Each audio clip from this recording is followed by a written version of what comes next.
ସ୍ୱାଧୀନତା ଦିବସ ଦଶଧାଡ଼ି ଓଡ଼ିଆ ଭାଷଣ।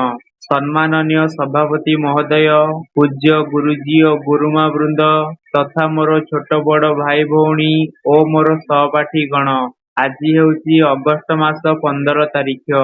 ଆମ ଦେଶର 78ତମ ସ୍ୱାଧୀନତା ଦିବସ। ଆମ ଦେଶ ଭାରତ 1947 ମସିହା ଅଗଷ୍ଟ ମାସ 15 ତାରିଖ ଦିନ ବ୍ରିଟିଶ ଶାସନରୁ ମୁକ୍ତ ହୋଇ ଏକ ସ୍ୱାଧୀନ ରାଷ୍ଟ୍ର ହେଲା।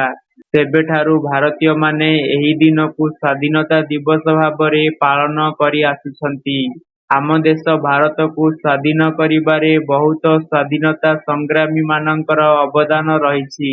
ସେମାନଙ୍କ ମଧ୍ୟରୁ ମହାତ୍ମା ଗାନ୍ଧୀ, ପଣ୍ଡିତ ଜବାହରଲାଲ ନେହେରୁ, ସୁଭାଷ ଚନ୍ଦ୍ର ବୋଷ ଏମିତି ଆହୁରି ଅନେକ ବୀର ଯୋଦ୍ଧାମାନେ ଆମ ଦେଶର ସ୍ୱାଧୀନତା ପାଇଁ ବଳିଦାନ ଦେଇଥିଲେ। ଆଜି ଆମେ ସମସ୍ତେ ସେମାନଙ୍କ ବଳିଦାନ ଯୋଗୁଁ ଶାନ୍ତିପୂର୍ଣ୍ଣ ଜୀବନ ଯାପନ କରୁଛୁ।